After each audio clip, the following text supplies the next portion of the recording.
Vamos a empezar con esta segunda sesión.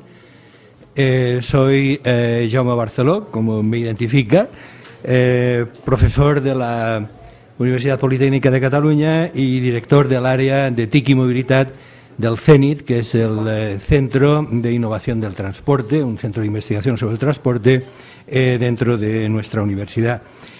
Me han pedido que haga de ponente y con lo que implica hacer de ponente, es decir, intentar mantener el proceso dentro de los límites de tiempo más o menos previstos, porque de lo contrario puede ser que nos fuéramos a las 4 de la tarde o más allá y no puede ser.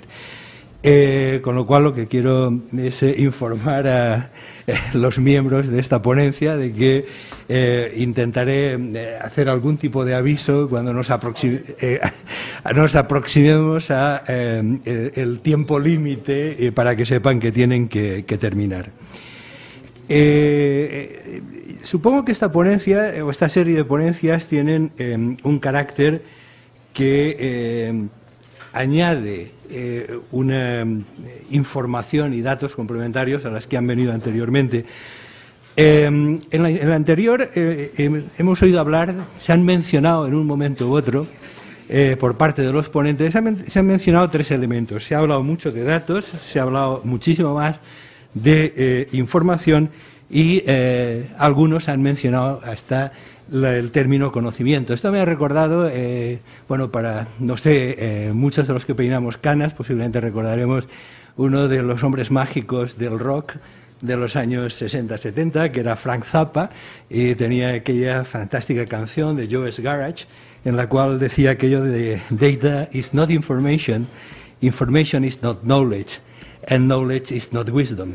Aquí no pretendemos llegar al límite de la sabiduría, pero nos estamos quedando al menos en los tres primeros términos. Efectivamente, los datos no son información, y yo creo que una parte del discurso es una parte sobre el tema de los datos.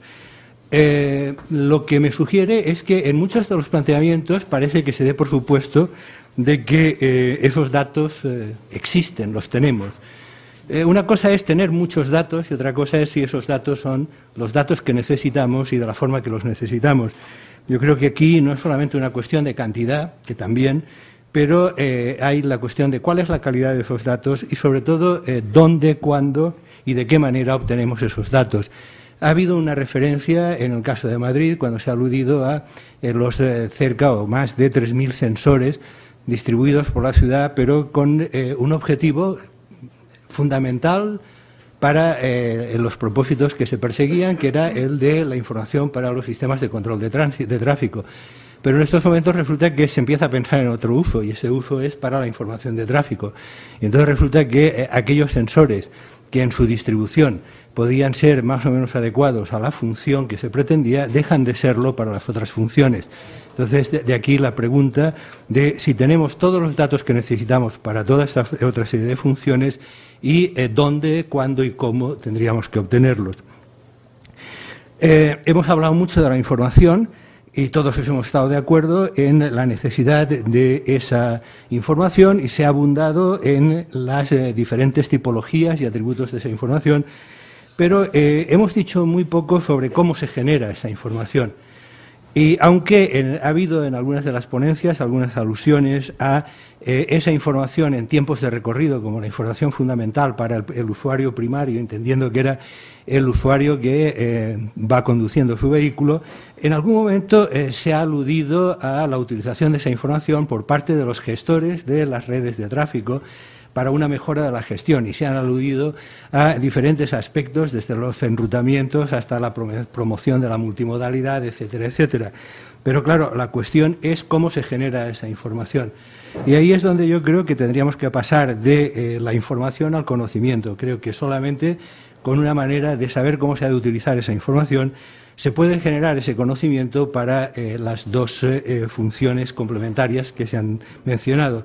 La prognosis, la predicción, sobre todo si esa predicción tiene que ser una predicción en tiempo real, Y si estamos hablando, yo no soy gestor, pero creo que con mi contacto con Julio, con Sebastián y compañía a lo largo de muchos años, algo se me debe haber contagiado. Entonces, si me pongo en esa medida de lo posible un poco el sombrero de gestor, creo que no basta simplemente con saber cuáles son los tiempos de recorrido, sino que lo que nos interesa es cuál es el estado de la red, los niveles de servicio, las condiciones de congestión, la evolución de las congestiones, etcétera, etcétera. Y ahí entramos en un terreno que, claro, al menos desde mi perspectiva, como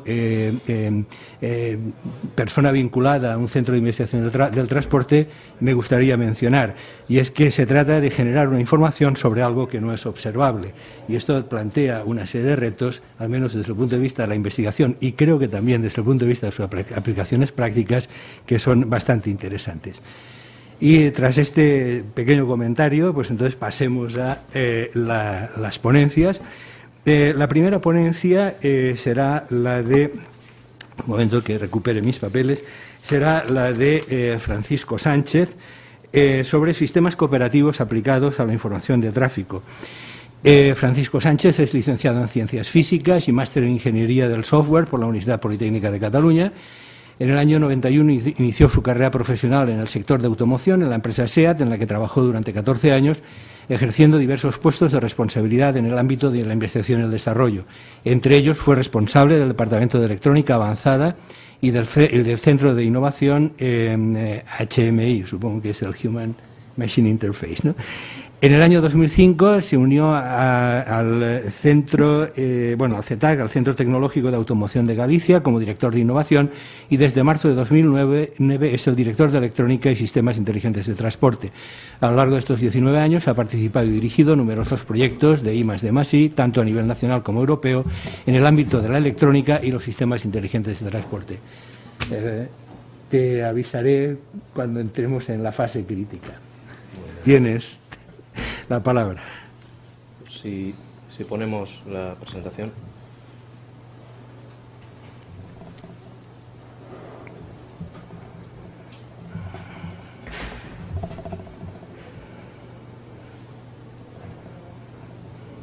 Es que no la tengo. F5.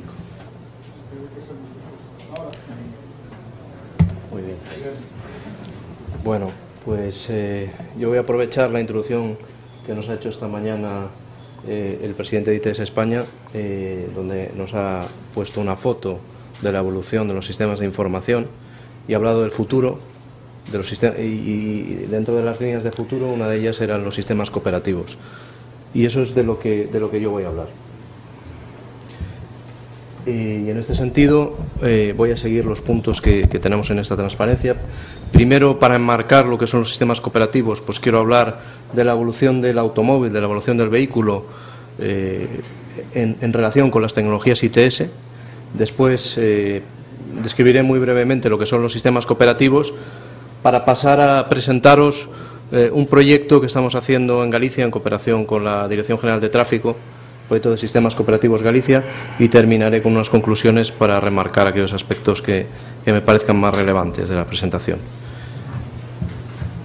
Muy bien, pues el automóvil ha evolucionado muchísimo, y si lo miramos desde la perspectiva de la implementación de soluciones electrónicas y de soluciones ITS, pues vemos que tenemos enormes posibilidades desde el punto de vista de la mejora de la seguridad, desde el punto de vista de la mejora de los sistemas de comunicación y movilidad.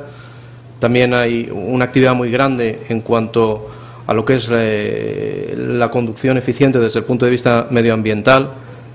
Hay un trabajo muy importante en el desarrollo y puesta a punto de nuevos sistemas de propulsión. El factor humano es clave y esencial en todo esto, el Human Machine Interface, las infraestructuras y la electrónica. Si vamos viendo cada una de ellas, pues bueno, desde el punto de vista de la seguridad, siempre tenemos tres elementos: las tecnologías en el vehículo, la infraestructura, el usuario. Se ha hecho un gran esfuerzo desde el punto de vista del vehículo con la introducción de numerosos sistemas que han ayudado a mejorar el vehículo en términos de seguridad, y especialmente ahora de la mano de la electrónica y de las tecnologías ITS, pues se nos abren todavía mayores oportunidades. Y vamos a ver, y estamos viendo, numerosos sistemas en esta parte de aquí, de seguridad activa, que nos ayudan a que no tengamos el accidente. Y en este sentido, las tecnologías cooperativas pues nos van a dar muchas posibilidades. Voy a dejar los enlaces porque si no vamos a perder mucho el tiempo. Desde el punto de vista de los sistemas de comunicación, pues hay también muchas oportunidades. Aquí hay que ser muy racional y entender muy bien qué tipo de cosas hay que darle al conductor, mejorar los sistemas de navegación, mejorar la información preventiva que se le da, y una vez más aquí los sistemas cooperativos van a ser esenciales. Desde el punto de vista de los retos asociados al vehículo eléctrico, también una vez más las soluciones ITS tienen grandes oportunidades, son necesarias para el buen desarrollo de este tipo de soluciones de movilidad, y también pues soluciones cooperativas van a ayudar notablemente al éxito de este tipo de vehículos. Desde el punto de vista del factor humano, pues hay que evitar pues un desborde tecnológico como el que se ve en esta figura. Es necesario buscar una manera muy intuitiva y muy sencilla de dar la información al conductor. Y en este sentido, pues es muy importante tener una aproximación multidisciplinar a la hora de desarrollar el HMI del vehículo. Desde el punto de vista de la electrónica, pues el coche se vuelve muy complejo, con un nivel o con una cantidad de software impresionante dentro del vehículo. Y por eso también es necesario desarrollarlo de manera diferente a la manera habitual de desarrollo de soluciones mecánicas. Hay que buscar estándares y hay que buscar maneras de asegurar que todo el proceso funciona correctamente y que cuando tenemos un producto en el mercado se han probado todos los casos de uso. Y todo esto también con el reto de hacerlo a coste, porque no vale que las soluciones de las que estamos hablando hoy, en el caso mío de las soluciones cooperativas, sean solo para coches de alta gama, porque eso no nos va a ayudar desde el punto de vista social. Y las infraestructuras, pues efectivamente han ido dotándose de una inteligencia cada vez mayor, como hemos ido viendo esta mañana a través de las tecnologías ITS, y los sistemas cooperativos pues van a ayudar a dar un paso más, porque van a permitir pues la comunicación entre el vehículo y la infraestructura y el vehículo, y realmente van a permitir aumentar ese nivel de inteligencia que hoy tienen los coches y que hoy tienen las infraestructuras. Y eso es lo que son los sistemas cooperativos, sistemas que nos permiten comunicar en tiempo real y transmitir informaciones entre distintos vehículos, el vehículo con la infraestructura y la infraestructura con el vehículo. En el pasado no teníamos esa tecnología, por lo tanto era más difícil transmitirnos informaciones, y ahora la tecnología está casi a punto y podemos imaginar pues un futuro donde vamos a mejorar mucho las cosas en términos de seguridad y de eficiencia del tráfico, ¿no? Los vehículos van a poder dar información pues de que han pasado por una zona peligrosa, darla a la infraestructura transmitirla a otros vehículos y anticiparnos y por tanto evitar situaciones de riesgo, ¿no? La tecnología pues se ha venido desarrollando en una serie de proyectos europeos de investigación como son CEBIS, SafeSpot, Coopers, y hay una serie de organismos y de proyectos internacionales a nivel europeo que están de alguna manera pues tratando de buscar un marco común para el desarrollo y la implantación de las tecnologías cooperativas. Se ha asignado ya a nivel europeo pues la banda de 5,9 GHz como el estándar a aplicar en todos los países para el uso de esta tecnología, basado en el estándar 802.11p, y como digo, pues proyectos como Comi Safety, como EasyWay, que nos ha comentado hace un rato Federico Fernández, como el Car2Car Consortium, que en este caso pues reúne un poco el punto de vista y los intereses de los constructores de coches y de los fabricantes de componentes de automoción, pues están intentando armonizar toda esta solución para ser capaces de implantar a nivel europeo, en un periodo de tiempo razonable, las soluciones cooperativas. Y en cuanto a servicios o a funciones de información que nos pueden dar, pues son múltiples. Pueden mejorar, como digo, la seguridad del tráfico y la eficiencia del tráfico, pues desde el punto de vista de tener información preventiva, pues de que nos vamos a encontrar con un accidente a 1 kilómetro de donde estamos, que nos vamos a encontrar con una retención, información de condiciones climáticas adversas, límites de velocidad variables, también aproximación de vehículos de emergencia. En fin, no me extiendo porque no hay mucho tiempo, pero como veis, las posibilidades de mejora son realmente notables. Y en este sentido, una de las cosas o una de las líneas que se está impulsando desde la Comisión Europea es la realización de pruebas piloto que permitan pues enfrentarse a los problemas técnicos que sin duda van a surgir, y también analizar pues barreras de otro tipo desde un punto de vista legal, de privacidad de datos, etcétera, de todos los aspectos que esta mañana ya se han mencionado, ¿no? Bueno, pues en Galicia estamos poniendo en marcha, o hemos puesto en marcha desde hace un tiempo, CETAG y la Dirección General de Tráfico, un proyecto para hacer una prueba piloto de sistemas y tecnologías cooperativas. Pero tenemos una ambición mayor. La intención es preparar y poner en funcionamiento pues uno de los corredores inteligentes pues más avanzados de Europa, que permita evaluar y poner a punto en mercado sistemas cooperativos. Vamos a realizar un FOT a pequeña escala, un Field Operational Test con 20 vehículos,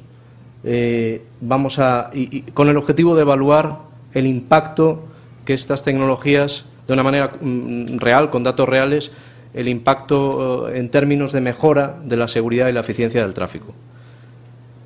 Y también, como no, pues aprovechar para analizar problemas de interoperabilidad pues entre diferentes proveedores de tecnología, entre diferentes fabricantes de automóviles, o incluso, pues como estamos muy cerca de la frontera con Portugal, también interoperabilidad entre distintos Estados miembros. También utilizaremos para hacer esta prueba piloto la metodología de pruebas piloto que se ha desarrollado en Europa en un proyecto que se llama FESTA. El punto de partida pues es el hecho de disponer de una tecnología muy avanzada, como es el caso del Centro de Control de Tráfico del Noroeste de la Dirección General de Tráfico. Realmente es un centro con una tecnología fantástica, y no es algo que diga yo, lo dice, por ejemplo, Daimler, gente de Alemania, que ha venido a ver lo que estábamos haciendo y que se ha quedado impresionado pues al ver este centro de tráfico y ver las posibilidades de información de que se dispone, ¿no? Y por otra parte, pues en CETAG venimos trabajando en este campo de los sistemas cooperativos desde hace ya algunos años, y bueno, pues realizamos un proyecto en el que desarrollamos diversas funciones como las que hemos visto antes, y hemos estado experimentando con este tipo de tecnología. Y con ese punto de partida pues estamos construyendo este corredor inteligente que veis en esta diapositiva. Son alrededor de 60 kilómetros de carreteras controladas por el Centro de Control de Tráfico, pues comparte con un equipamiento muy avanzado que ya dispone el Centro de Control, al que además le estamos añadiendo una serie de unidades, roadside units, de comunicación entre la infraestructura y el coche.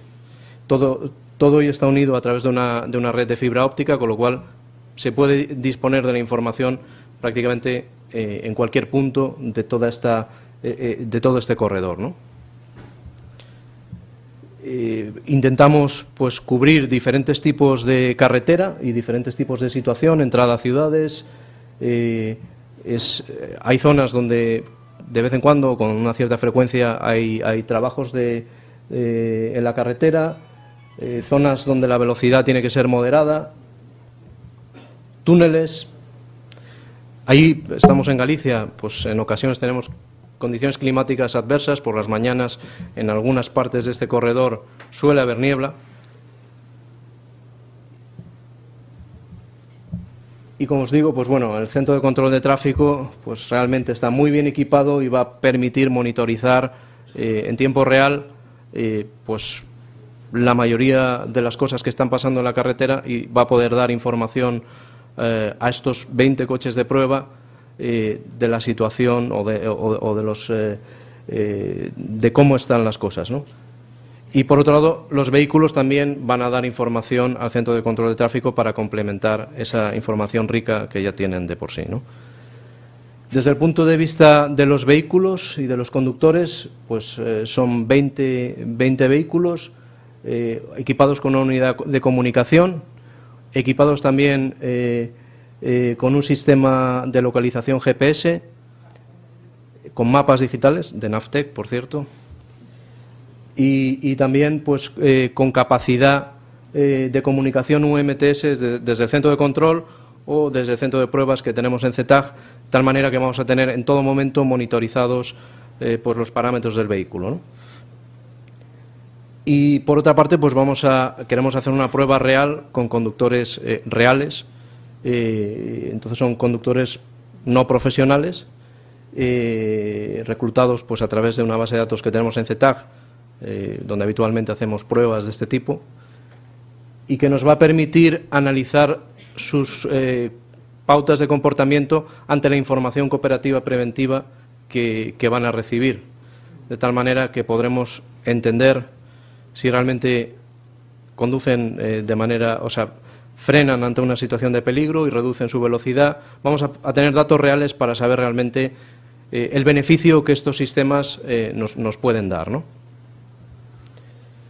Estos son el tipo de funciones que vamos a probar, pues información preventiva y avanzada pues de situaciones de atascos, de situaciones de accidente, floating car data para dar informaciones sobre las situaciones de conducción por parte del coche al centro de control, situaciones climáticas, etcétera.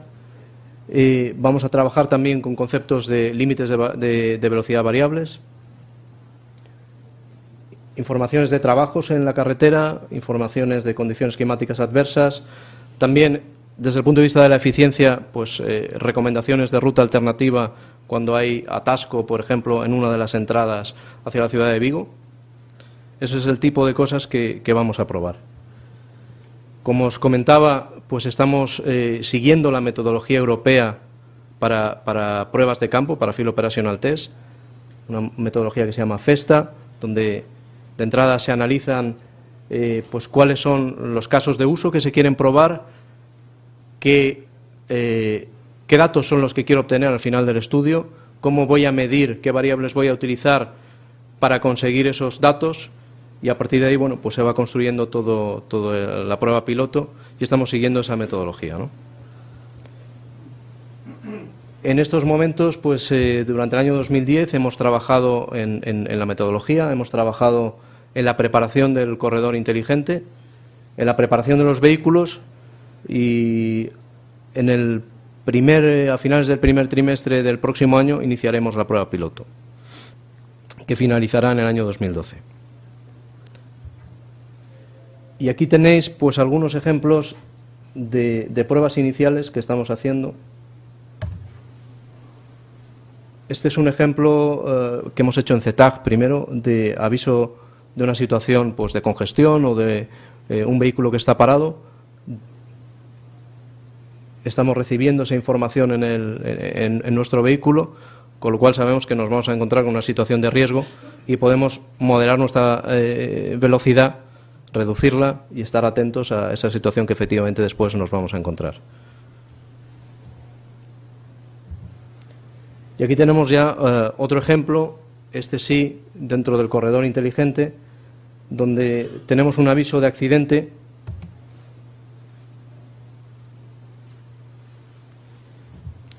y lo tenemos con una antelación suficiente para poder reaccionar ante este tipo de circunstancia.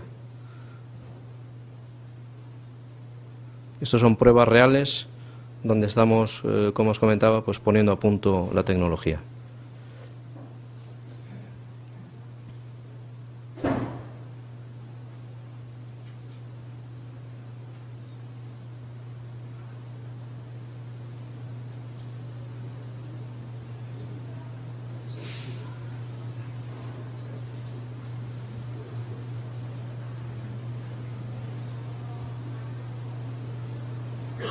Al tener la información a través de esa red de fibra óptica que tiene la Dirección General de Tráfico, pues podemos disponer de esa información en cualquier punto del corredor y, por tanto, avisar con suficiente antelación al conductor o conductora de una situación real en la que ha habido un accidente.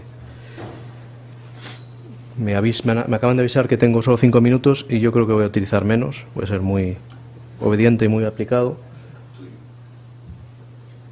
Y este es otro ejemplo, en este caso, pues aplicado a límites de velocidad fijos o variables.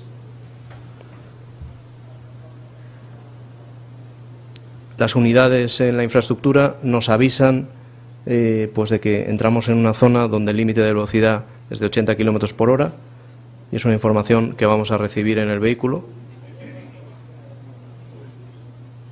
ayudándonos, como comentabas esta mañana, pues a ser más conscientes, ¿no?, de que ese es el límite de velocidad, y lógicamente esto nos permite, al ser información en tiempo real, nos permitirá en el futuro, cuando realmente estos sistemas cooperativos sean una realidad, pues pensar en límites de velocidad variables adaptándose a la situación del tráfico en ese momento, a las condiciones climáticas, etcétera. Y termino con unas conclusiones. Pues realmente las infraestructuras y los vehículos, gracias a las tecnologías ITS, han evolucionado notablemente, han evolucionado realmente de forma espectacular en los últimos años, y España es un país que, desde el punto de vista de infraestructuras, de centros de control de tráfico, etcétera, pues es realmente muy evolucionado y está en una buena posición en Europa. Y los sistemas cooperativos van a permitir dar un salto de calidad en cuanto a trabajar en tiempo real, en dar información preventiva. Esto va a llevar tiempo, va a llevar años, hay que poner de acuerdo a mucha gente. Las barreras no son solo técnicas, son también legales, son también de temas de privacidad, y bueno, es importantísimo trabajar juntos, todos los agentes y todos los actores involucrados y todos los Estados miembros para hacer efectivo este tipo de tecnología, que realmente la contribución que puede aportar pues es de un valor alto. Y por nuestra parte, pues en este sentido hemos querido poner en marcha este corredor inteligente. Tenemos la suerte de poder trabajar mano con la Dirección General de Tráfico. Creo que pues juntos vamos a aprender muchas cosas en este proyecto que estamos haciendo. Y por mi parte nada más, creo que he cumplido con mi timing.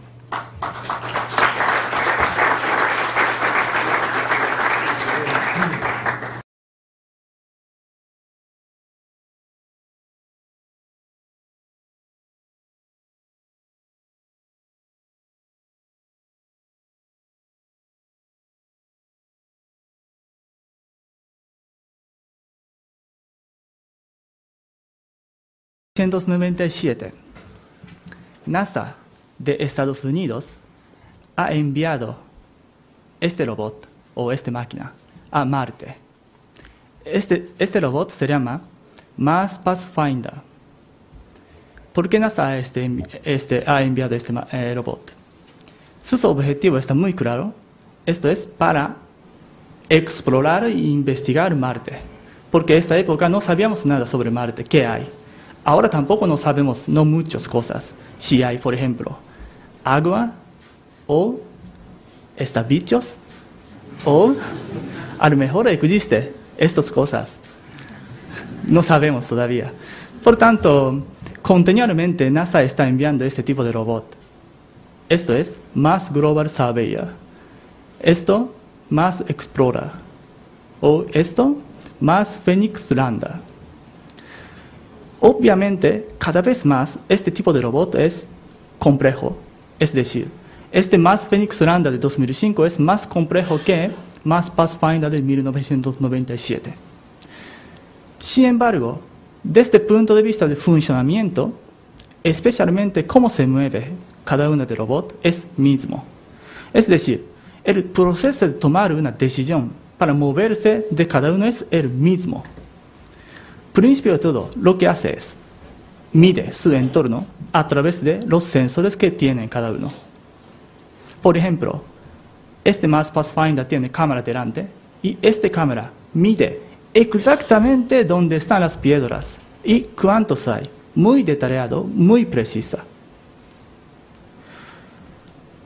Una vez identifican dónde están piedras, Mars Pathfinder lo que hace es una previsión de posibles caminos donde se mueve, aquí o aquí. Y una parte del controlador toma decisión de se mueve. Y cuando termina su movimiento, otra vez toma los datos y analiza estos datos y hace previsión. Es decir, el esquema del sistema de Mars Pathfinder es el siguiente. Primero de todo, mide el sistema, en este caso equivalente a entorno, a través de sus sensores que instalado en sí misma. Y este sensor produce los datos. Y luego, el cerebro de Mars Pathfinder coge todos estos datos para ordenar, analizar. ¿Para qué? Para hacer una previsión de estado en próximo futuro. Luego, una parte del controlador toma una decisión, se mueve o no. Y su movimiento se afecta al sistema otra vez como input. Esto sería una actuación del sistema de este Mars Pathfinder. Y podríamos decir, este robot funciona muy bien, casi perfecto, muy bonita. ¿Por qué? Porque funciona muy bien. ¿Dónde está el secreto? ¿Dónde está un punto más importante en este esquema de sistema? Está aquí. Aquí es de recogida de datos primero. ¿Por qué? Porque principio de todo lo que hace es mide el entorno muy correctamente, muy detalladamente. Basado en estos datos, puede hacer una previsión muy correcta. Consecuencia de todo esto, puede tomar una decisión muy correcta. Por tanto, para él, un punto de partida siempre mismo es de recogida de datos. Por tanto, para él, una pregunta más importante es si los sensores pueden medir el sistema correctamente o no. En otras palabras, si el sistema es observable a través de sus sensores o no.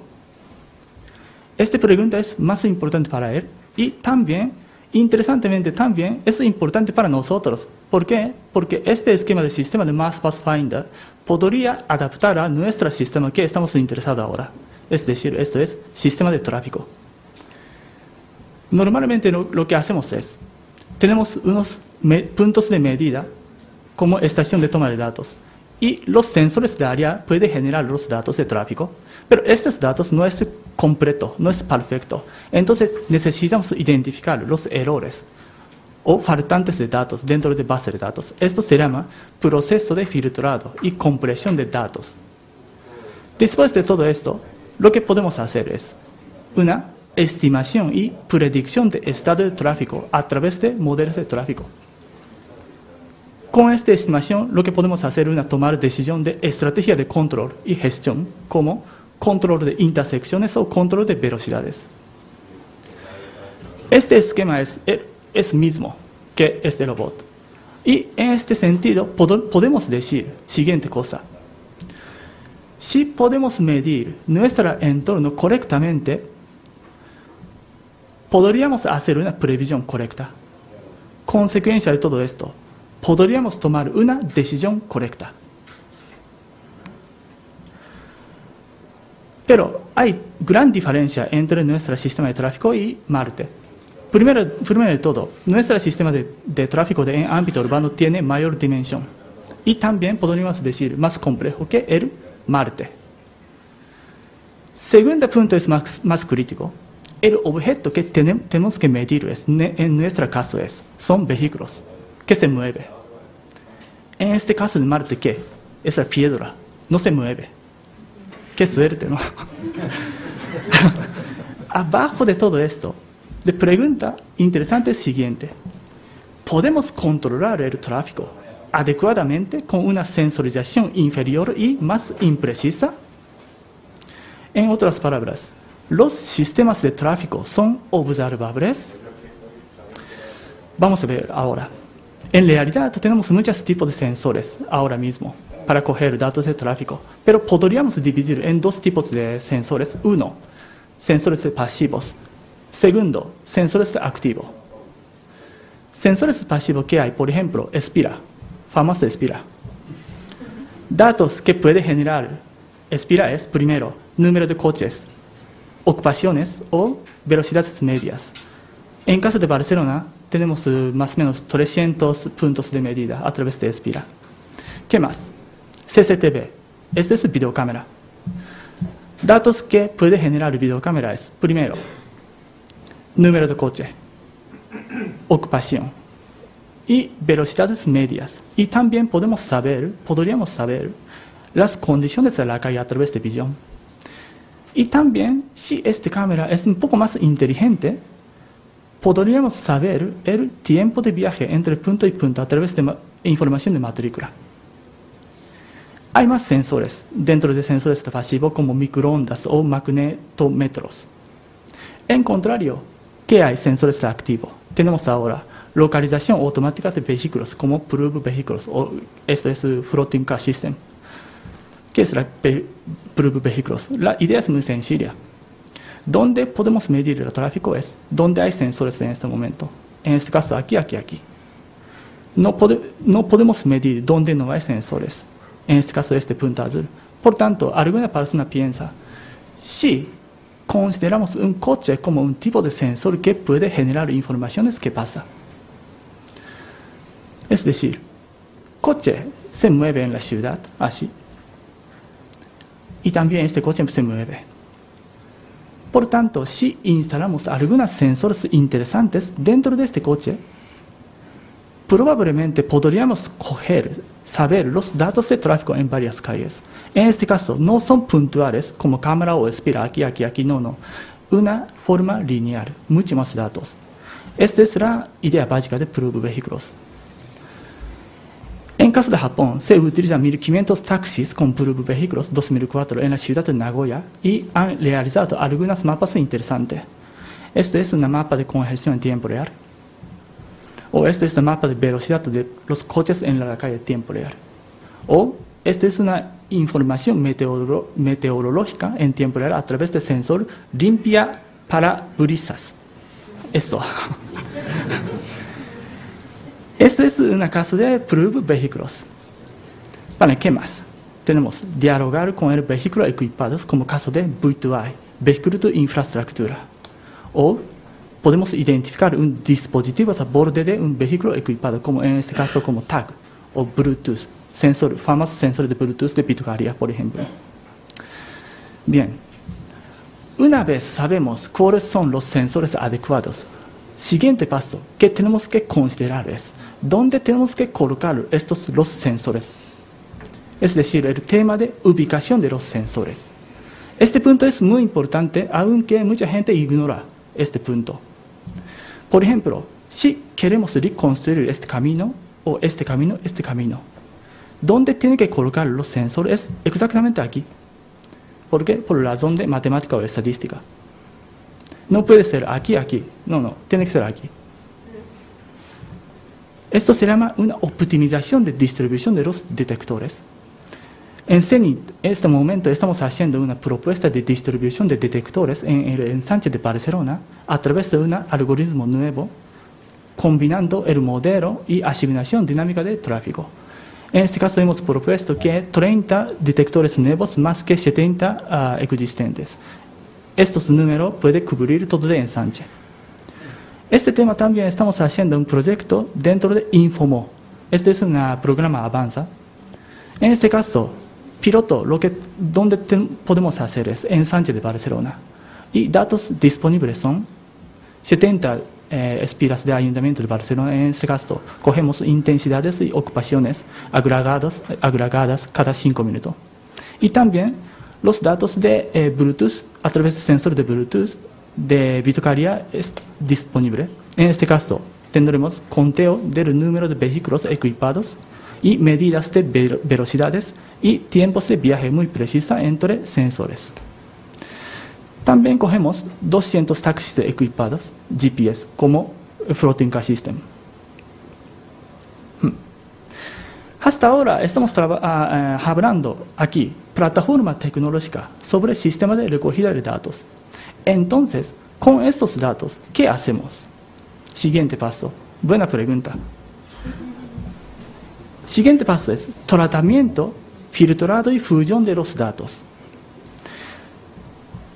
El posible esquema de filtrado y compresión y fusión de los datos es el siguiente. Principio de todo, tenemos que identificar dónde están datos sucios dentro de base de datos. Tenemos que comprobar su consistencia primero. Y al mismo tiempo, tenemos que identificar dónde están outliers. En castellano sería atípico. Atípico está así en este grafo, es márgenes. Significa datos no válidos. Una vez identificamos datos no válidos, tenemos que eliminar esos datos no válidos y también tenemos que considerar cómo podemos compensar estos agujeros por otros datos para hacer más datos completos, más bonita, más limpio. Consecuencia, después de todos estos procesos, tendremos unas bases de datos de tráfico. Este es un ejemplo de filtrado y fusión de los datos de sensores de identificación de huella electrónica, concretamente esos datos de Bluetooth a través de Bitcarrier. Este negro es datos reales, este azul es de valores de filtrado y este verde significa límites de rango de filtrado. Esto quiere decir que fuera de este límite de rango de filtrado, todos son datos no inválidos. Entonces, en este caso, estos puntos rojos tenemos que eliminar todo. Tengo más datos de detalle aquí, pero hoy no entramos aquí. En este caso, usamos el método de filtro de Kalman. Pero, obviamente, hay otras aproximaciones a este tema. Por ejemplo, tesis doctoral de Francesco Surgira es muy interesante. Él coge básicamente dos tipos de base de datos. Primero es de datos de Espira, otro es de datos de identificación de vehículos. Y se hace fusiones de datos a través de Bayesian Data Fusion Method. Este es nuevo e interesante. Otro caso sería fusión más para estimación de macro fundamental diagram. Este es por el profesor Carlos D'Aganzo y Nicolás Geronimini. Ellos han hecho unos pilotos en Yokohama, Japón, cogiendo 500 detectores fijos y 140 taxis DPS equipados. Y han hecho unas fusiones. Esta fusión sirve para gestión del tráfico en el ámbito urbano, en tiempo real. Puede ser. Después de todo este proceso de fusión y fusión de datos, las informaciones que tenemos que dar a ciudadanos tiene que ser primero fiable. Segundo, tiene que tener unos valores añadidos. Tercera, tenemos que proporcionarla en el lugar y instante adecuados. Muy importante estos tres puntos. En este momento, CENIT estamos trabajando sobre predicción de tiempo de recorridos para dar información de valor añadido. Predicción de tiempos de recorrido quiere decir que cuántos minutos tarda desde punto A a punto B, dependiendo del tiempo, dependiendo del estado de tráfico. En este caso, valor añadido primero es los posibles caminos alternativas desde punto A a punto B con tiempos de recorridos similares. No damos solo un recorrido, sino que varios, 3 o 4, como alternativa. Segundo punto es el tiempo de recorrido esperado al entrar en el instante T. Esto quiere decir que la predicción del tiempo del viaje. Esto también es importante. Estamos desarrollando cómo podemos dar esta previsión de tiempo de viaje a través de fusión de datos, fusión y filtrar de los datos. Muchas gracias por su atención.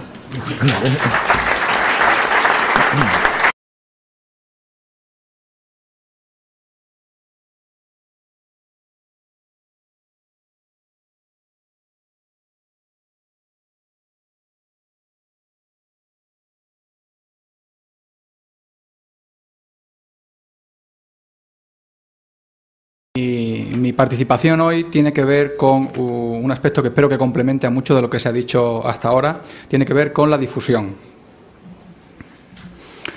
Si separamos un poco dentro de la cadena de valor de los servicios de información de tráfico, y un poco por poner en contexto o dar un poco justificación del contenido de la presentación, ¿por qué trataríamos de manera explícita y separada la difusión? Pues porque estamos observando que dentro de estos productos y dentro de esta cadena de valor se está produciendo una fragmentación, fruto de, por un lado, la creciente sofisticación de cada una de las actividades y, por otro, de la necesaria especialización de los distintos agentes, que lo que hace es provocar la aparición de actuadores, agentes que son específicos de los distintos tramos, tanto de la recogida, captación como de la fusión, pero también de la difusión de esta información.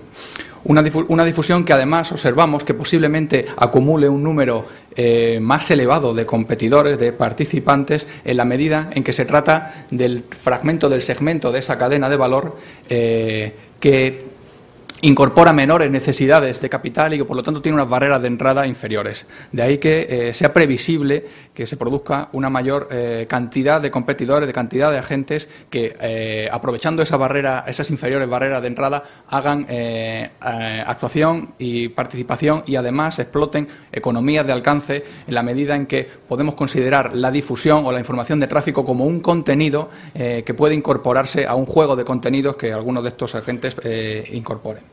Además, otra de las razones por las que la difusión va a tener una creciente participación de agentes está en la propia transformación del entorno y particularmente de los servicios de cartografía, que de nuevo, como una barrera de entrada, han ido transformándose, permitiendo una facilidad de acceso a las empresas que pueden ahora incorporar esa información de tráfico sobre la base de un sistema de cartografía y mapas que son mucho más accesibles y que han quedado transformados, pues, particularmente por la irrupción de Google con modelos de negocio diversos, ¿no?, a los que veníamos observando. Por último, también es importante la difusión porque, siendo aquel tramo de la cadena que está en contacto directo con los usuarios, y esta presentación va a tener que ver mucho con esa perspectiva del usuario, es la que tiene posiblemente un mayor impacto en la percepción de servicio, en la experiencia que generemos en los usuarios y, por lo tanto, en las posibilidades de monetización y explotación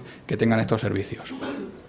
Esta mañana se ha aportado una clasificación de los canales de difusión basada en los públicos. Aquí nosotros empleamos otro criterio para hacer esta separación, el hecho de si disponen o no de un canal de retorno de la información. Y en este sentido quedarían separados los canales de difusión en dos grupos: aquellos que no lo tienen, los no interactivos, bajo los que quedarían incluidos los paneles de tráfico, la radio, boletines de radio o distribución RDS al vehículo, y aquellos navegadores que no están conectados. Y en otro lugar, aquellos canales que sí permiten la interactividad y que, por lo tanto, facilitan el juego de comportamientos sobre la base de lo que el usuario o del uso que haga el usuario de la información que percibe. Aquí incorporaríamos, por un lado, los canales basados en Internet, tanto directamente en las páginas web como servicios alternativos de difusión, como pueden ser los widgets o distribución por canales de sindicación,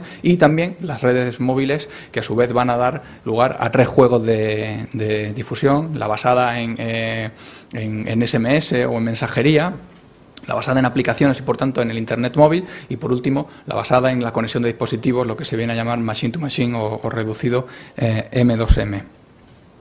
Antes de valorar o introducir específicamente cuáles son las condiciones y características de unos y otros, sí vale la pena hacer un poco una reflexión sobre las condiciones, los atributos de la información de tráfico, en la medida en que esos atributos son los que luego van a modular y van a dar, por un lado, condiciones diferentes a unos canales y a otros, y oportunidades y posibilidades diferentes de monetización, de explotación y de funcionamiento a unos y otros. Así, y por ser breve, sí tiene sentido al menos reparar en, por un lado, el valor temporal. Ya se ha hablado aquí. El contenido de tráfico es un contenido que tiene un valor mayor cuanto menor sea la diferencia o la distancia entre el momento de la producción y el del consumo. El valor geográfico: el contenido tiene relevancia en una posición, en un punto kilométrico determinado de donde se encuentra el usuario, y no en otros, como hemos visto esta mañana, en cuanto a las diferencias de situaciones en 10 kilómetros arriba o abajo de una misma vía. Tiene un valor contextual y por esto entiendo todo aquello no incluido en las circunstancias temporales o geográficas, sino pues de la propia estacionalidad de la información, de la situación diaria o horaria respecto del consumo de la información y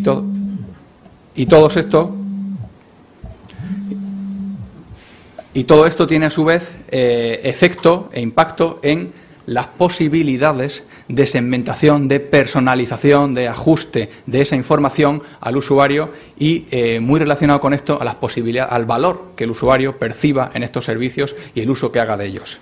Por último, también está el elemento del ser un servicio basado puramente, lo hemos dicho ya aquí, en datos, en experiencia, en información y que por lo tanto va a afectar también a unos canales o a otros en la medida en que sean capaces de comprimir, aportar más o menos información en un caso o en otro. Así, por empezar, por los canales de difusión convencional, los que no tienen retorno, incluiríamos aquí tanto los boletines de radio, los paneles. La situación que presentan es que la información es cuasi tiempo real, el tiempo que tarda el usuario en acceder o llegar al punto donde se encuentra el panel, el tiempo que tarda en sintonizar o recibir el boletín informativo, eso está afectando al valor percibido. Son, por otro lado, canales masivos, con una difusión o un sistema de broadcasting, de emisión indiferenciada, que por otro lado no permite ni la personalización ni incorporar suficiente o un gran grado de información en la medida en que tienen que ser válidos para toda la audiencia. En segundo lugar están la difusión a través de RDS, TMC o la evolución a digital, que tienen la particularidad de que se incorporan al vehículo, pero de manera unidireccional, también con las características de ser masivos, aunque en este caso recibidos en la carretera, y la situación de que, al menos en el campo analógico, en el DRDS, tienen una limitación en cuanto a la cantidad de información que son capaces de transportar o difundir al usuario. Por último están los navegadores PNDs o en general el grupo de navegadores de ese tipo de dispositivos de navegación que no están conectados y que, por lo tanto, aunque permiten un mayor grado de personalización respecto de la información que incorporan, de nuevo no son capaces de recibir o retornar el comportamiento del usuario sobre esa información. Unas cosas y otras pues están afectando, por un lado, a la cantidad o al valor que puede percibir el usuario, las posibilidades, por tanto, de ser monetizados o de ser construidos modelos de negocio encima de estos canales y también, en algún caso, al alcance, y particularmente el caso de los dispositivos de navegación, en los que estamos viendo que, pese a tener condiciones, su agotamiento en cuanto a la penetración o a la popularidad de uso hace tener ciertas reservas respecto de que estos sean los dispositivos o los canales que a futuro constituyan la referencia. Ya se ha dicho aquí esta mañana que van a ser seguramente los basados en redes móviles, aquellos que se constituyan en referencia, y ya lo están viendo así algunos de los fabricantes de dispositivos que están transfiriendo sus aplicaciones y sus servicios a esos nuevos soportes. Respecto de los servicios interactivos, y por entrar en el primero de ellos, el de los sitios web, las características que observamos son, en primer lugar, esa riqueza informativa que algunos de los canales ya observados no pueden trasladar. Esto nos va a permitir el incorporar vídeo, streaming, una mayor cantidad de información.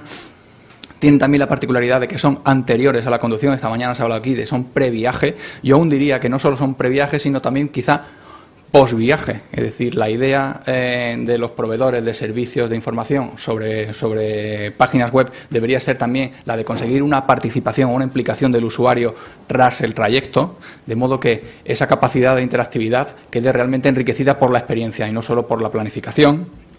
Son personalizables y no tanto en el sentido que quizá es el más habitual hoy en día de permitir registro histórico de accesos, sino idealmente el de permitir que los contenidos a los que se accedan estén condicionados por la naturaleza del usuario y por las circunstancias que veíamos antes que tiene cada acceso, el momento del día, el día de la semana, el mes dentro del año.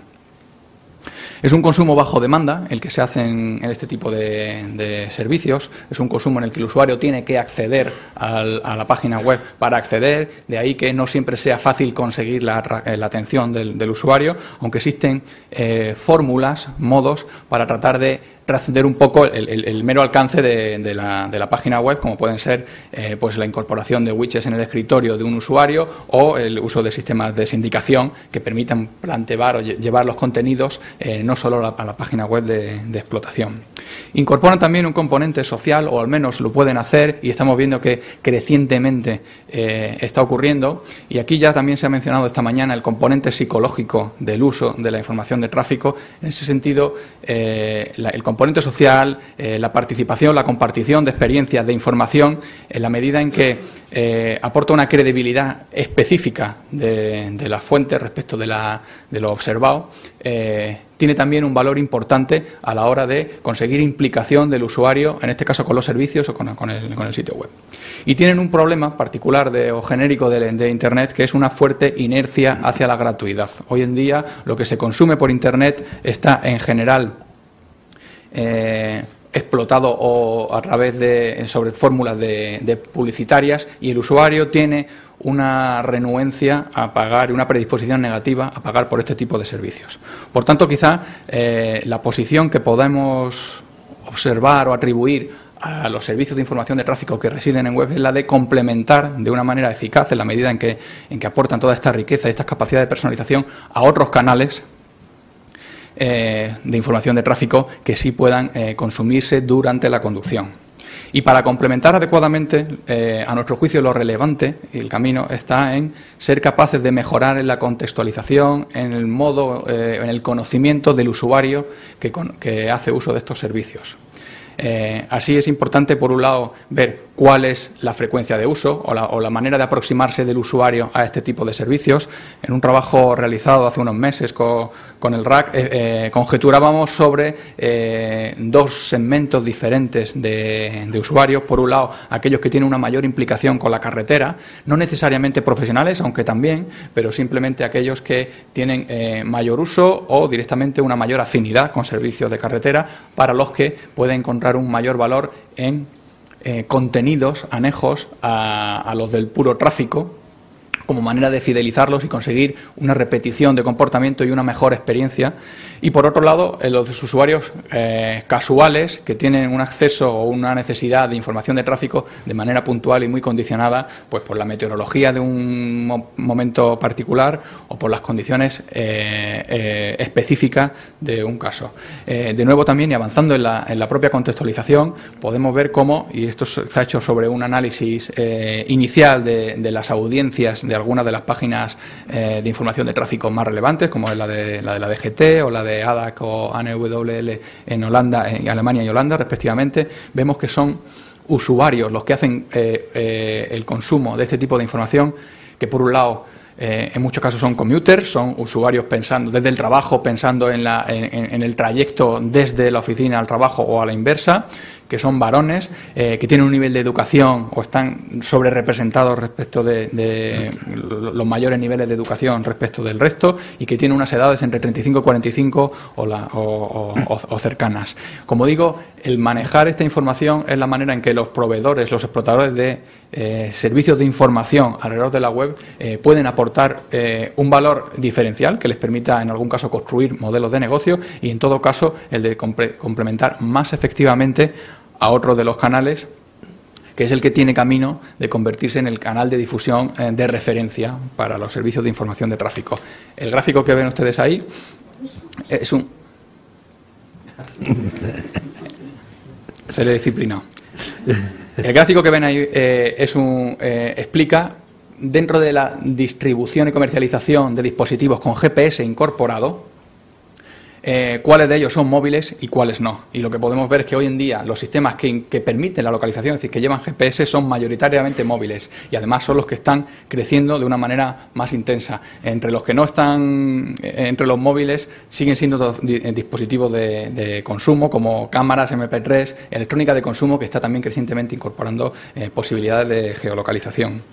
Es relevante la posibilidad de geolocalizar porque como interfaz el móvil tiene dificultades para actuar como dispositivo de entrada de datos, por las características del teclado y del propio aparato. Entonces, la posibilidad de incorporar de manera, digamos, nativa la localización facilita o ha proyectado enormemente la utilidad y las posibilidades de uso de esta información.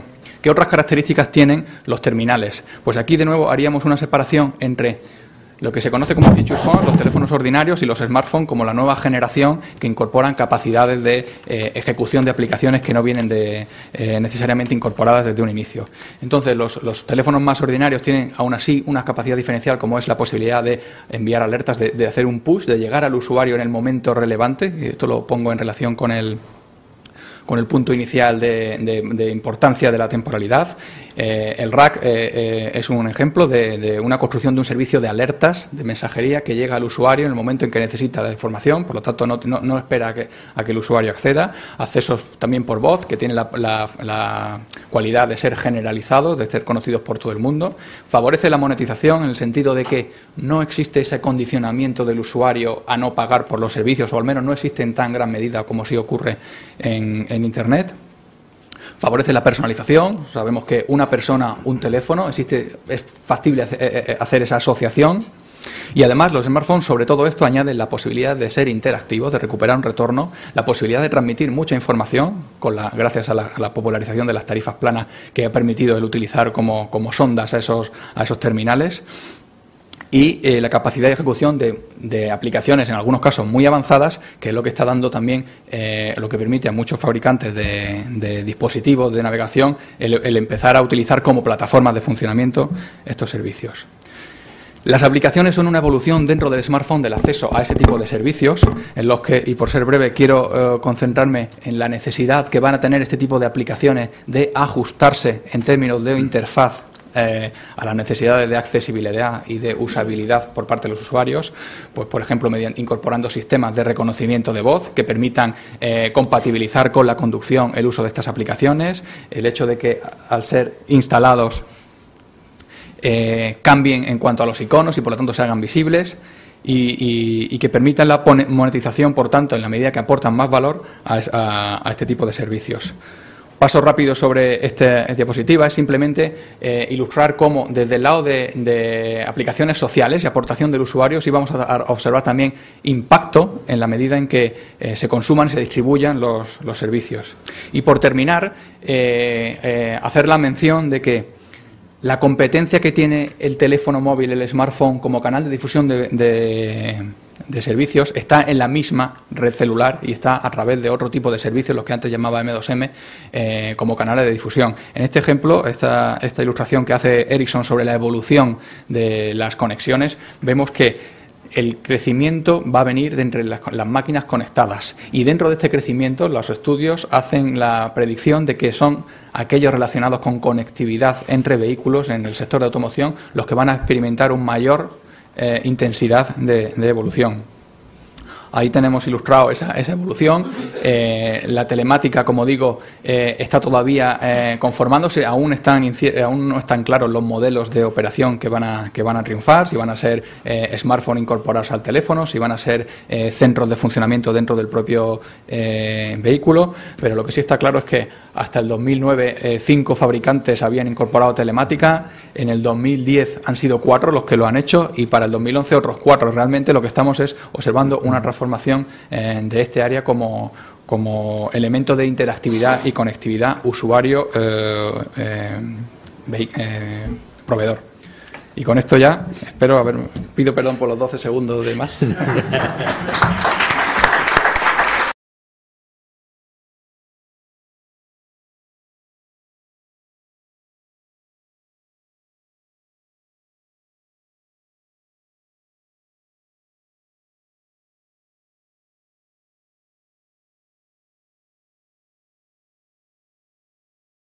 Hoy voy a hablar principalmente de la información de tráfico que TomTom tiene disponible de parte histórica y parte en tiempo real. Y como primer punto quería introducir brevemente lo que es el grupo, lo que hace y cómo nos estamos moviendo en el mercado. El grupo TomTom se compone principalmente de 4 business units. La primera parte de negocio es la parte consumer, o sea, la navegación PND, el Personal Navigation Device. Después una parte de negocio que se focaliza en in-car navigation, o sea, los navegadores que llegan instalados en coche de diferente gama y diferente marca. TomTom Work es una aplicación para gestión de flota, o sea, gestión de vehículos para empresas que hacen transporte de mercancía, de persona o cualquier otro tipo de aplicaciones. Y después, en último, Teleatlas, que es la parte, de los mapas digitales y de la gestión de contenido de tráfico histórico y dinámico. Quiero focalizar principalmente en esta presentación en la parte de contenido histórico y dinámico. La parte de contenido histórico nosotros la llamamos Speed Profile, o sea, perfil de velocidad, es sustancialmente medida a través de nuestros navegadores GPS de PropData cada 5 minutos del día, por cualquier día de la semana, 24 horas, al día, 365 días al año, per cada segmento de carretera. Un segmento de carretera es definido como un tramo de carretera según la definición técnica de nuestro ingeniero, que puede ser de una dimensión de 50 metros hasta 1 kilómetro, ¿no? Y por cada segmento de carretera tenemos esta medida de media por cada 5 minutos. Podéis entender que la velocidad media en la Castellana a las 9 de la mañana será diferente de la velocidad media de las 9:10. ¿Eso qué te permite hacer? Permite, a través de la tecnología IQ Route, de calcular el mejor recorrido para ir del punto A al punto B en el menor tiempo posible. Se utiliza principalmente para planificación, porque, como he dicho antes, es una medida histórica. Siguientemente, me voy a focalizar en la información de tráfico en tiempo real, un producto llamado HD Traffic, o sea, tráfico a alta definición. Como sabéis, TomTom ha lanzado últimamente, en el último año en Europa, en el mes pasado en España, un navegador que se llama Go 1000, o sea, Go 1000. Es un navegador que lleva una tarjeta SIM al interior también. Es un navegador conectado donde nuestro cliente o usuario puede tener una información de tráfico en tiempo real cada 3 minutos. Ahora, a nivel europeo, tenemos más de 1.400.000 connected devices, o sea, navegadores conectados. Tenemos más del 50% de la cuota de mercado y el 85% de nuestro cliente da una respuesta, positiva a aceptar, a compartir la información de cómo se mueven por la carretera, ¿no? A nivel de medida, desde el 2007 vamos recogiendo puntos de medida con nuestros navegadores y hemos llegado a 2,5 trillones de medida a nivel europeo, o sea, una cantidad de base de datos enorme que nos permite mejorar a nivel extremo nuestro tipo de navegación. Como bien sabemos, ¿por qué es importante tener información de tráfico? Porque, como hemos hablado mucho durante el día de hoy, perder tiempo es perder dinero, aumentar las emisiones de CO2, principalmente en grandes centros urbanos, en grandes ciudades, provoca estrés, es un problema que todo el mundo quiere solucionar. Entonces, con la solución de HD Traffic, ayudamos a nuestro cliente en un final a tener una mejor experiencia a nivel de navegación, al fin de evitar los atascos. ¿Okay? ¿Cómo funciona la tecnología HD Traffic? Tenemos principalmente 4 fuentes de datos. Fuente de datos a nivel tradicional o a nivel gubernamental, o sea, sensores. Después, de aparato móvil, que se mueven en la carretera. De sistema de gestión de flota, o sea, tercera parte que tienen un acuerdo estratégico con TomTom y deciden compartir esa información con nuestra base de datos. Y en último, nuestros navegadores HD con posibilidad de tener información del tráfico en tiempo real.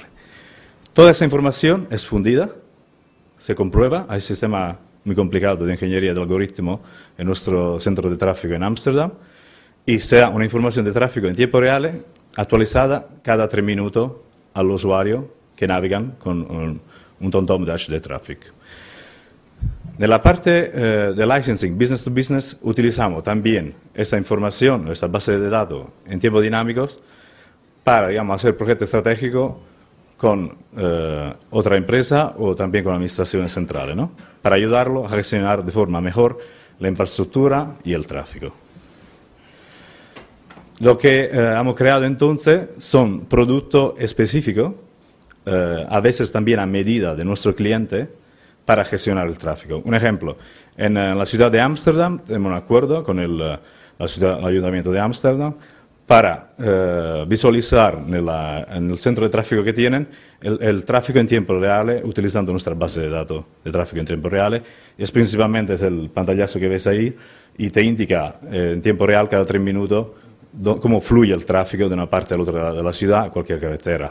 Es importante decir que esa información es presente en toda la carretera, no solamente carretera principal, pero también carretera secundaria. Cualquier carretera donde hay un vehículo que conduce. HD Route Time principalmente es otro tipo de producto, es principalmente indicado para gestores de autopista, ¿no? Es para indicar el tiempo de recorrido de un determinado punto con un panel de mensaje variable.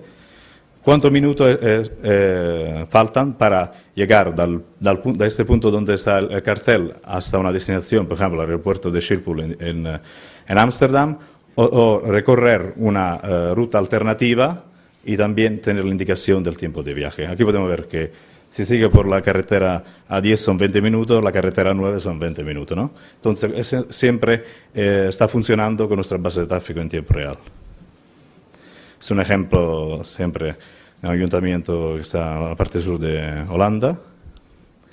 Otra aplicación, Philips TV, también en Francia, para dar información de tráfico en tiempo real a nivel usuario, o también la radio 586 en Holanda, también para informar al usuario del tráfico en carretera. También, ¿qué se puede hacer con la base de datos? Se puede hacer isochrone map, o sea, entender de dónde llega el tráfico, cuál es la velocidad media a una determinada hora, dónde confluye y cómo se pueden planificar, por ejemplo, servicios de emergencia a una determinada hora del día para que una zona sea más accesible que otra, ¿no? Es un ejemplo del aeropuerto de Frankfurt, donde nos pedí de hacer un estudio a medida para ello. O también hacer un análisis, en este caso una carretera secundaria, por otro cliente que tenemos en Dinamarca, donde se puede analizar, estos son los segmentos de carretera, ¿no? Dividido por diferentes colores según la velocidad media que tienen, para hacer un estudio de infraestructura. O sea, principalmente lo que quería compartir con vosotros es que teniendo una cantidad de información en una base de datos enorme a nivel de histórico y tiempo real, las aplicaciones que se pueden desarrollar para clientes finales son múltiples. Y esto ayuda muchísimo, digamos, a nuestro cliente a solucionar el problema que tiene.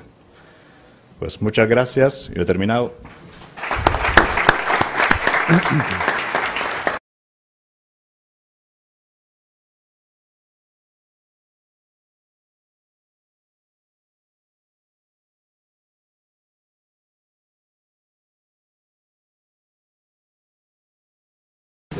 Bien, ya sin más demora vamos a iniciar la sesión de clausura. Bueno, tenemos, yo creo, el honor de tener aquí con nosotros el director general de tráfico, por cierto, el cual me une mucha amistad porque hemos estado trabajando juntos durante unos cuantos años. Para mí es un placer que esté aquí. Es una lástima que siempre ocurre lo mismo porque debido a las obligaciones que tiene y a las reuniones importantes por ahí para resolvernos el problema de la seguridad en España, no puede estar con nosotros, pero sé que es muy consciente de que los temas que hemos hablado y que estamos hablando normalmente son importantes y por lo tanto ya sin más dilación le voy a pasar la palabra para que acabe clausurando esta jornada. Sí. Pere, tú tienes la palabra. Gracias. Sí, buenos días a todos.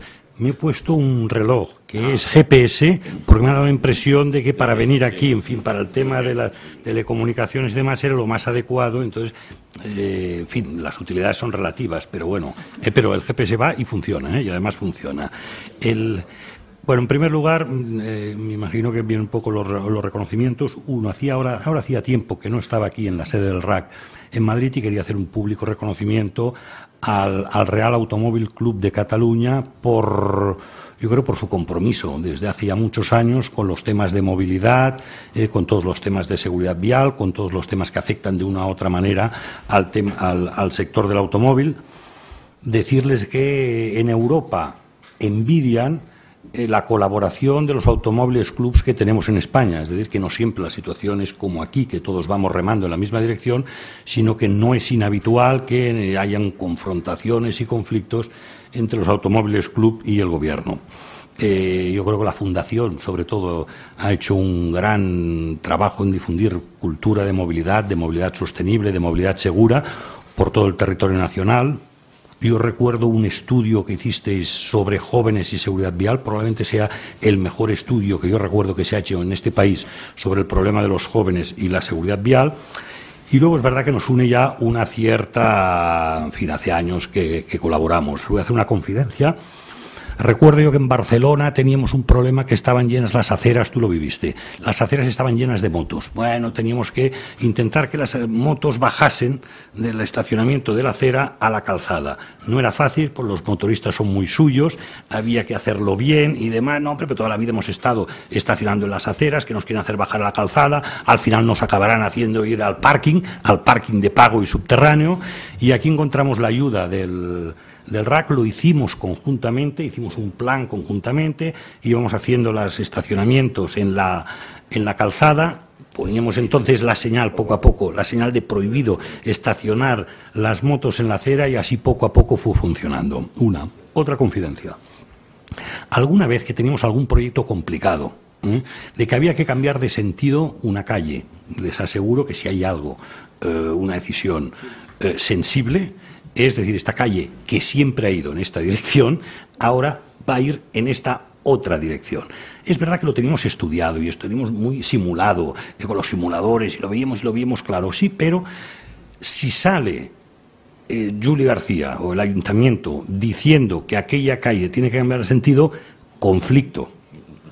Se lo encargábamos al RAC, le dábamos toda la base, el simulador, la base científica, todo lo que habíamos estudiado y tal y cual, lo hacían ellos al final llegaban a la conclusión lógica y razonable que había que cambiar de sentido aquella calle, pero cuando lo decía el RAC en Barcelona no era cuestionado.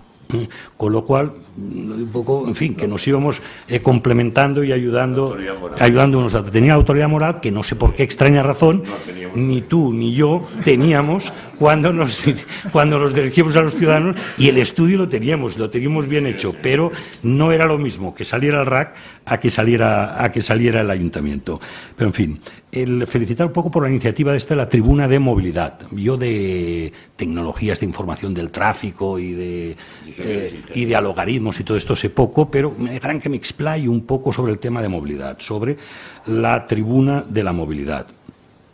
Hay dos movilidades, la general de todos los medios de transporte y luego la urbana. Sobre la general, de vez en cuando encuentras, cuando estás en el extranjero, en Francia o en Alemania, miras en una revista o en el periódico y te sale un reportaje precioso de cómo se van complementando y cómo se van integrando el transporte aéreo con el transporte ferroviario, con el transporte por carretera, con el transporte marítimo y en ellos con el transporte fluvial. Son reportajes en profundidad, son informes que están muy bien, y a veces echo a faltar en este país, no digo que no tengamos los planes, pero encuentro a faltar que en la prensa divulgativa y en profundidad hagan estos informes así un poco completos, integrales, con todos los medios de transporte. El aéreo, el ferroviario, donde estamos apostando, la carretera, donde sabe que nos obsesionan estos momentos en las carreteras, la gran preocupación de todos ahora es la conservación, el mantenimiento y la explotación. Es decir, las grandes carreteras están hechas, lo dije el otro día y se montó un conflicto en Soria, porque dice que había una plataforma que pide la autovía tal y cual, y pues de vuelta me digo, hombre, a nivel general y en toda Europa, las grandes carreteras están hechas, lo cual no quiere decir, en fin, que en Soria hace falta hacer una autovía, porque es la única capital de provincia que no está conectada por autovía. Poca broma, con lo cual lo tienen clavado y demás. Y es verdad también que en el Mediterráneo, en el eje mediterráneo, todavía nos queda una mejora de carreteras, pero en general todo va de conservación, mantenimiento y explotación. Y esto es lo que viene, cómo gestionarlo con criterios de seguridad vial, la conservación y el mantenimiento. Y, bueno, y hay un tema pendiente en las carreteras que a mí me fascina, que desde debe hacer unos 25 o 30 años, todos los gobiernos, de todos los colores, siempre salen diciendo de que hay que llevar las mercancías de la carretera al ferrocarril. Debe ser muy difícil, porque a pesar de los 25 años transcurridos y a pesar de que lo han intentado todo tipo de gobiernos de todos los colores, desde luego en la DGT lo que notamos es que siguen aumentándonos los camiones en las carreteras.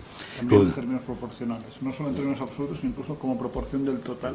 Vale, lo cual yo, en fin, debe ser muy complicado, porque todo el mundo quiere y hay la voluntad de hacerlo, pero, insisto, siguen aumentando.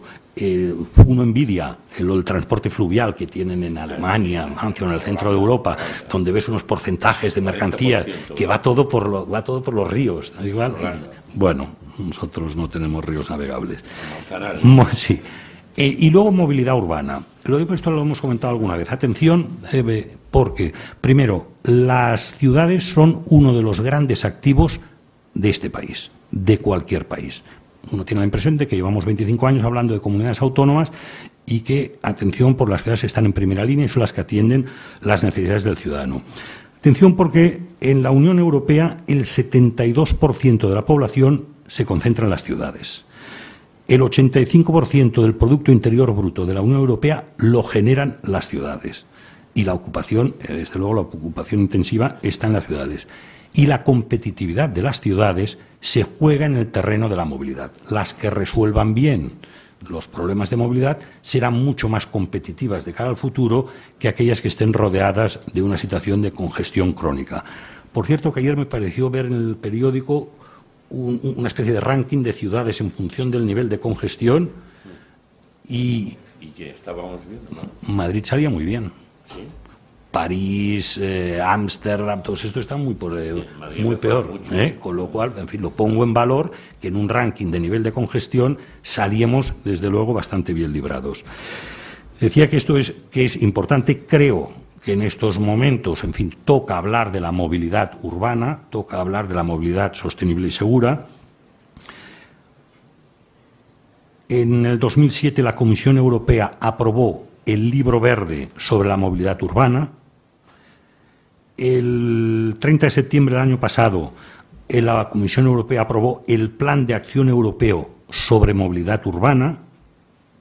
En la Ley de Economía Sostenible, en la sección tercera, artículo 102, la sección tercera está dedicada a toda movilidad urbana y el artículo 102 habla de planes de movilidad sostenible obligatorios para las ciudades de más de 100.000 habitantes, es decir, todo esto suma. Recuerdo el año pasado que nosotros hicimos un encuentro de ciudades en Gijón para hablar sobre movilidad y hubo como 800 asistentes, representantes de ayuntamientos, con lo cual nos llevamos una sorpresa, quiero decir, por la acogida. Y desde luego encuentro a faltar, o en todo caso los ayuntamientos nos piden un observatorio, una fundación o un centro de referencia sobre la movilidad urbana. Digo que los ayuntamientos les digo, por favor, danos criterios, necesitamos criterios para la rotonda, criterios para las vallas que separan el peatón de la calzada, danos criterios para la peatonalización, para la construcción de los carriles bici, en fin, un poco para la regulación, nos van pidiendo, y esto es la DGT, ¿no? Nosotros estamos, en fin, para lo que estamos, pero constato que falta un observatorio, una fundación o un centro de referencia sobre todos los temas de movilidad urbana sostenible y segura. Información sobre el estado del tráfico. Como no sé nada, y no sé nada de TICs, ni de telecomunicaciones, ni de logaritmos, voy a decir 4 cosas genéricas. Lo digo para que no crear la expectativa de que, en fin, como que es el director, debe saberlo todo. No. Es más, yo recuerdo que cuando estudié, es verdad que soy ingeniero, pero cuando yo estudié, los ordenadores iban por tarjetas perforadas, ¿vale? Da una cierta idea, ¿no? Da una cierta idea de cómo iba. Y el primer año, luego no, luego ya salió acá, el primer año todavía había regla de cálculo, ¿eh? Sí. ¿vale? Toda la carrera. No debía haberlo explicado porque esto debe envejecer mucho, pero en fin, así las cosas son como son. Información del estado del tráfico, la tecnología al servicio del tráfico. Esto lo explicaba Juli García. Recuerdo que sobre la utilización de la tecnología en todos los aspectos del tráfico ha tenido 3 fases claramente diferenciadas. La primera fase fue la ordenación y gestión, eran lo de los semáforos, los planes semafóricos, el contaje, los tiempos, en fin, para poder empezar a ordenar de alguna manera lo que era el tráfico básicamente urbano y en las ciudades. Lo utilizamos para la gestión, hicimos centros de gestión, teníamos centralizados los planes semafóricos, podíamos moverlos, en fin, en función de las franjas horarias y demás, lo cual supuso una mejora considerable. Es verdad que eran fijos, ahora son todos dinámicos, que se van adecuando en función de la evolución del tráfico, pero aquella fue la gran primera fase, la gran irrupción de la tecnología en todos los que trabajamos en tráfico. La segunda fase fue la información. Vale, una vez ya tenido todo esto, el ciudadano quería información, necesitaba información, nos pedía información sobre incidencias y el estado del tráfico. Es donde empiezan a trabajarse todo el tema de las cámaras, la web, la información por teléfono, en fin, toda una serie de información. Los paneles, hay una tercera fase que está relativamente reciente, que es la utilización de la tecnología para la disciplina del tráfico. Entonces empiezan a aparecer los radares, empiezan a aparecer los controles de disciplina semafórica, empiezan a aparecer todos estos. En esta tercera fase de la utilización de la tecnología, y se augura una cuarta fase que no sabemos cuándo llegará, pero que promete ser potente, que es la de la tecnología que tenemos en la infraestructura hablando con la tecnología del vehículo. Esto lo explican los fabricantes, los sistemas cooperativos. Hasta ahora hay tecnología en el vehículo, tenemos tecnología en la infraestructura, pero no se hablan. Entonces el salto adelante, esto lo explican muy bien los suecos cuando hablan de su visión cero, lo explica Volvo cuando dice, no, en el año 2020 en un Volvo nadie se va a matar. Bueno, mira, está bien, como a mí me gustaría que aquí las autopistas dijeran en el año 2020 nadie se va a matar en una autopista. Qué bonito, qué bonito quedaría. En fin, son retos en la utilización de la tecnología, de la interacción entre unos y otros, donde Suecia y Alemania probablemente sean los que más están trabajando en este tema. Información del estado del tráfico, he tomado 3 notas, yo creo que hay la obtención y la difusión, y luego un poco la utilidad. La obtención, saben, en fin, lo tenemos con las cámaras, tenemos todos los detectores, tenemos helicópteros, con todo esto nosotros hemos ido obteniendo la información del estado del tráfico. Pero es verdad que el GPS y la telefonía móvil ofrecen la oportunidad de dar un salto adelante en cuanto a la información sobre el estado del tráfico. Hasta ahora tenemos todos, con todos aquellos detectores que tenemos, todas aquellas cámaras, algún helicóptero, aquello lo cocinamos un poco y lo colocamos en pantalla. Y con esto, pues bueno, vamos haciendo. Está bien, es verdad que está bien, y la tenemos, está bien, está bien, pero insisto, el GPS y la telefonía móvil prometen dar un salto adelante importante. ¿Cuál es el reto? El reto es la fiabilidad, la calidad de la información, y la fiabilidad, en fin, en nuestra casa es la obsesión, es el reto que tenemos, y el otro es homogeneizar los datos, es decir, que el Ayuntamiento o la Generalitat o el País Vasco no utilicen lenguajes distintos que hagan imposible tener una visión global de algo como el tráfico, que no tiene fronteras, es decir, que esto es como la cuenca de los ríos, en fin, el tráfico va de un sitio a otro y no puedes cambiar de sistemas. Esto me dice mi gente que el protocolo es DATEX, es el protocolo europeo, es el protocolo que es el que marca el servicio de seguir, y me dice que ITS, es decir, tú y tu gente, sois los encargados de llevarlo a España y de que intentar, no es fácil, que los ayuntamientos y las administraciones todos utilicemos un lenguaje común y compatible, ¿sí? Vale. De todas formas, explico también. No estaba preparado. Explico otra anécdota. En el Ayuntamiento de Barcelona teníamos una web con todo de detectores y demás. Sacamos la web con el estado del tráfico. Bueno, no estaba mal, había unos colores y demás. Y entonces, yo no. Y la idea era buena, Dice, no, porque el ciudadano cuando consulta en Internet no es el momento del tráfico que se encontrará. Está en su casa y consulta en el despacho y consulta por Internet. Con lo cual hemos de darle qué pasará 15 minutos después. Y creamos un logaritmo, no me pregunten cómo, donde, de verdad, salíamos diciendo a los 15 minutos cómo iba a estar el tráfico. Y nos dieron un premio, que era como el premio Nobel de las webs o algo así, por aquel... No, perdona. Fuimos a Suecia. ¿Fuimos a Estocolmo o no? Fuimos a Estocolmo y allá en un palacio nos dieron un premio con los suecos y de alto nos dieron un premio por aquella web, con lo cual, en fin, es decir que su camino había hecho. La difusión, también volvemos otra vez a lo mismo. Lo pasamos nosotros en las incidencias por los paneles de información variable, utilizamos la radio, utilizamos el teléfono, utilizamos la web, bueno, todo esto lo utilizamos para dar la información sobre el estado del tráfico. Esto es fase 1. Convendría entrar en fase 2, que es, necesitamos pasarlo a la terminal del teléfono, a Google, operadores y al navegador.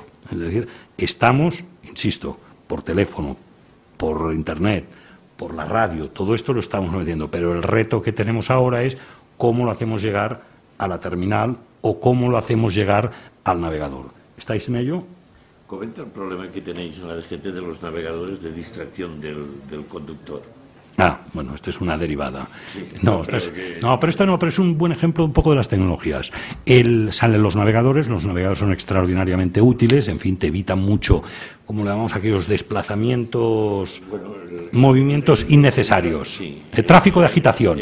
El tráfico de agitación, que es porque no sabes tú dónde va, aquello te lleva directo, si lo tienes al día, te lleva directo al destino, con lo cual parece un gran avance, pero es verdad, y a nadie se le escapa, que una vez ya todos teníamos ya navegador, sale la DGT diciendo, oye, no nos engañemos, programarlo conduciendo es un riesgo. Si no puedes hablar por el teléfono móvil en la mano, tener la mano, aquello que a veces se ve aquí en Madrid del taxista mientras tú vas yendo el taxi, que con el punzón va marcando la dirección, vale, pues aquello es peligroso. En la última modificación de la ley de tráfico lo hemos puesto como una infracción grave, está equiparada al teléfono móvil, pierdes, no sé, son 3 o 4 puntos, hay multa y demás. Pero tampoco no me preocupa mucho, porque esto la industria enseguida responde. Entonces van a salir ahora los navegadores que o los podrás programar por voz, que ya hay, y que esto tecnológicamente no tiene ningún problema, si el GPS detecta que estás en movimiento, no te deja hacer operativo. Con lo cual todos vamos a tener que cambiarnos el navegador. Y la rueda continuará girando. ¿Me explico? Bueno, ¿qué le vamos a hacer? Es el mundo este que tenemos. Utilidades. Yo que soy muy partidario del público-privado para todos estos temas, es verdad que tengo una utilidad comercial y de servicio público, solo quiero llamar la atención, porque esto también lo vimos juntos, debía ser en el año 2001, cuando las burbujas.com, que nosotros teníamos, lo que teníamos de información del estado del tráfico, empezaron a venirnos todos, que esto con aquello nos podíamos hacer millonarios, que con aquello, en fin, sería tal. Y luego de aquello no hubo nada. Pero en un momento dado nos hicieron creer que con aquello, en fin, podríamos pagar todos los gastos, todos los costes de tráfico y de las instalaciones que teníamos. Y explotó, aquella burbuja explotó.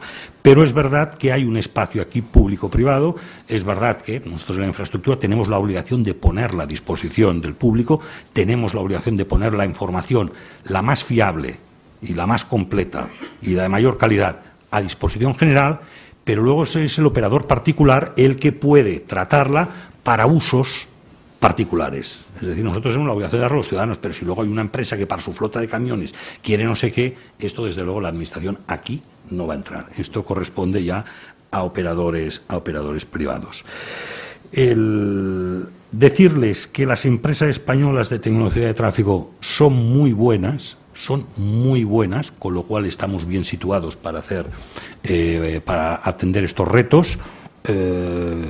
Están en Iberoamérica, en fin, están en China, están a nivel europeo, con lo cual las empresas de tecnología española, no me extenderé en detalles, se están informando sobre esto.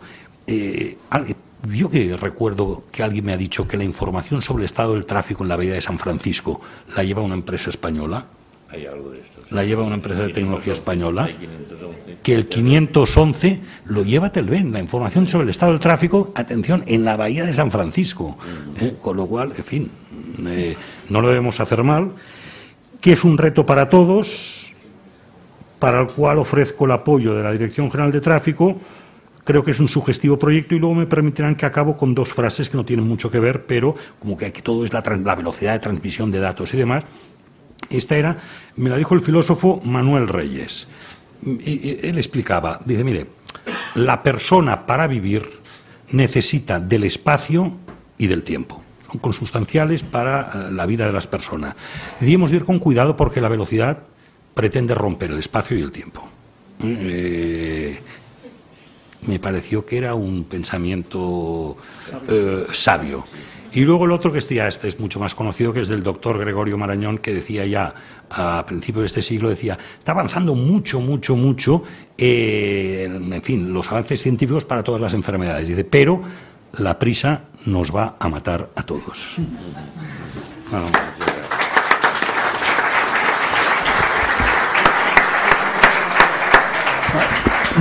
Gracias, espera, para acabar muy rápidamente, porque son las 3 menos 20 y todos tenemos que ir. Primero de todo, espera, gracias por estar aquí. Felicidades por la labor hecha. Supongo que ayer viste en un periódico de tirada nacional que uno de los líderes o de los miembros relevantes del partido de la oposición decía que uno de los grandes logros en España en los últimos años era la mejora de la seguridad vial.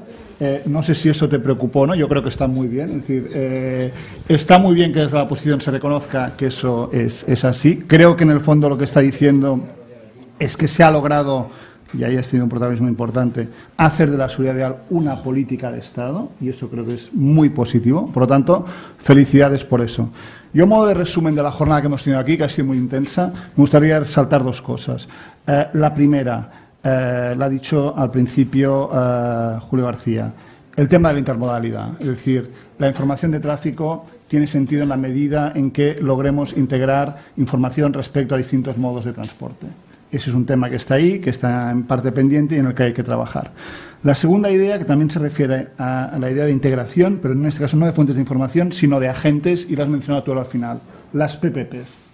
Es decir, el espacio que hay para la colaboración público-privada. Seguramente la mayor novedad que ha habido en información de tráfico en los últimos años es los sistemas cooperativos. Es decir, que los usuarios se convierten en proveedores de información. La información ya no es un monopolio de la administración, sino que hay otros agentes que generan información. Y aquí, por ejemplo, el representante de TomTom nos decía de un acuerdo entre TomTom y el Ayuntamiento de Ámsterdam para trabajar esas fuentes, cruzarlas y conseguir la mayor información posible.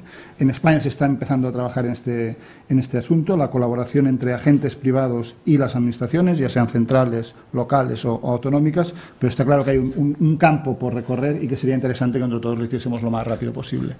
Gracias a todos por venir. Vamos a colgar las ponencias de hoy en la web. Vamos a pensar cómo damos continuidad a un seminario que yo creo que ha sido útil, que ha tenido éxito. La participación ha sido muy elevada y de gran calidad. Por tanto, gracias a todos por venir. Nos vemos en otra ocasión. Gracias.